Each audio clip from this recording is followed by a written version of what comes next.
Look how stormy the weather is. It's going to be coming up later. Bunch of rain.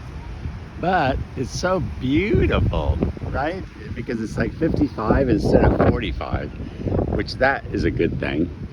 And it's not quite raining yet, just a little misty, just a little bit of mist going on.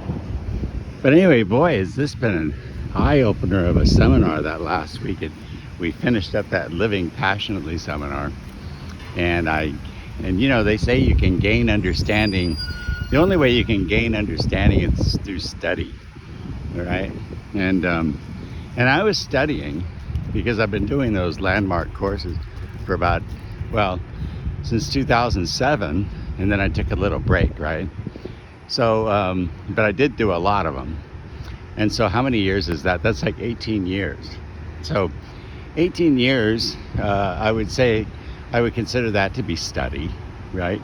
And then you gain understanding. So over the last year that I spent, because I signed up for a 1-year subscription, I gained some understanding around the mechanics of some of life. Some of the things, it's weird, like when you realize, oh shit, I should have turned right instead of left, right? It was that kind of an understanding, that kind of a realization. And I don't really want to go into a lot of detail about it because part of it would be diminishing Landmark slightly, you know, so I won't do that. I think Landmark's a great program, and but anyway, it just, the way I kind of was seeing it through this understanding, and I've been also studying all that Neville stuff, that Neville Goddard stuff, right? Assumptions hardened into fact and all that. And wow, is it really opening my eyes to some things where, not in Landmark's case, but just life in general, business in general. Business in general seems to me, this is what's opening up, is it seems to revolve around getting as much as you can. All right.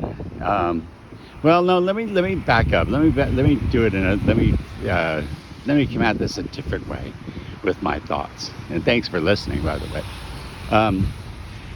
Let's say, you know, when people began, I don't know how long ago, but some of us Neanderthals got smarter, right? We got smarter than the others. And we said, like, some of us figured out how to create fire, let's say. And then we could either show the other guy how to start a fire or make a fire, or how to win a battle, how to fight, all these things. We could either do that, or we could just keep it to ourselves and become powerful. Oh my God, starting to get the picture? So what happened is somewhere along the line, where the first person, when they created fire and they said, wow, this is really cool, and then they told their buddy, they said, look at this, you can make fire, and you can stay warm in the winter, and you can cook food and whatever, right? And then the other person that he shared that information with got too powerful, and then they overtook them. They kind of conquered them, right? So then somehow over time, the information, this knowledge, like how to make fire, etc., it became selectively shared, okay? And so I see kind of a repeat with AI. It's interesting, right? And I'll probably think more about this. But now with AI, that's got to be like the smartest thing going, right? Like it's smarter than most people. And pretty soon AGI is going to be here, and artificial general intelligence. And that means it's going to be as smarter than the average person. It could be 1,000 times smarter than the smartest person. That's pretty smart, right? So, so anyway, we're sort of in that same infancy, like when they first when someone first figured out how to make fire, and then they shared it, and then they shared it with too many people, and those people conquered them. The same kind of thing's happening now. And what we could do is we could use the power of AI so that everybody succeeds, right? So that everybody succeeds. And you see how it's the same thing as let's have everybody have fire, and then somebody gets strong, and then they end up conquering. Anyway, that's where I'm at in my thought process right now, is that the purpose of the business these days, and maybe it's always been this way, is not for everybody to get it, for a few people to get as much as possible, and then take advantage of the people that aren't making anything, right? Like that could have been how it turned out, but that wasn't really the deal. The deal was somebody started a business and said, boy, this is a great service. Okay, and people took advantage of those services that they were offering. And then that person that came up with that idea got very wealthy, and then kind of projected on the rest of the people. Because remember, I was, there was some recording, maybe I didn't share about it, but where everything in our life is ourselves pushed out. It's another Neville thing. So, so the negative that you see in somebody else is really you pushed out. It's your negative. So the business people became very successful, and then projected it on the other people that they were ungrateful, that they were not willing to work, and blah, blah, blah. And that's how it turned out to be like it is right now. So, wow. So given all that, and that's quite a ramble for a Sunday morning, isn't it?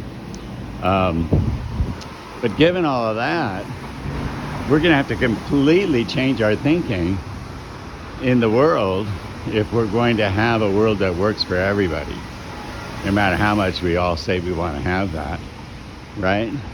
So anyway, so that's where I am in the thought process right now, and I think I'm gaining understanding. I think Bob Proctor was right. Bob Proctor said that in order to gain understanding, the only way you can gain understanding is through study. And then when you study things, you gain understanding. And then the other people, if they have not gained that same understanding, go back to the example of the fire, right? They think it's magic, but it's really not. It's just understanding. And they'll also look at you like you're a bit crazy, which is also the case, right? Because they would want to look at you if you're saying, look, I can make fire way back in the day. For somebody that saw that, they might say, oh my God, that's magic.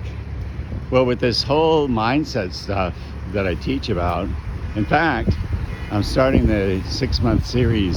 The next round starts today at 11 o'clock. I changed it to 11 a.m. to 1:30.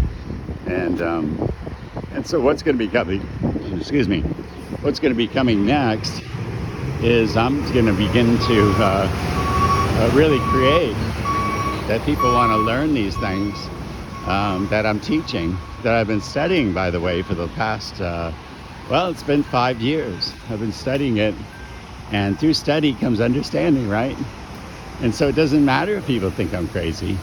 What matters is that I found fire, in a sense, right? I want to share it with everybody, and I want to share it in a way that we don't end up torching each other, right? Like if you teach somebody how to fight, you're teaching them how to fight so that they can defend the weaker. And if you teach people how to earn a bunch of money, you're teaching them so they can then be generous with that money. For the people that haven't quite arrived at that spot where there's abundance, right? Which basically means changing the mindset, right? Because abundance comes through the mindset. It's ourselves pushed out. So when you believe you're abundant, not just believe it, but when you are it, that's when it shows up. Because you are it, right? You become what you think about. Oh my God. So anyway, so that's my morning walk for this morning. Just wanted to share that, and it's really nice. Like I said, 55 degrees in San Francisco. We had a power outage last night in a lot of the city, and looks like the power's back on in many places. And so that's it for now. You guys have a great weekend. Happy Sunday. It's Sunday. Wow. And happy Sunday. And Christmas is coming up, I think on Thursday, right? Let's see, today's the 21st, which, by the way, would be my stepfather's birthday. Can't remember now how old he would be. But happy birthday, Eric, in heaven, and I'll see you guys later. Okay, bye bye.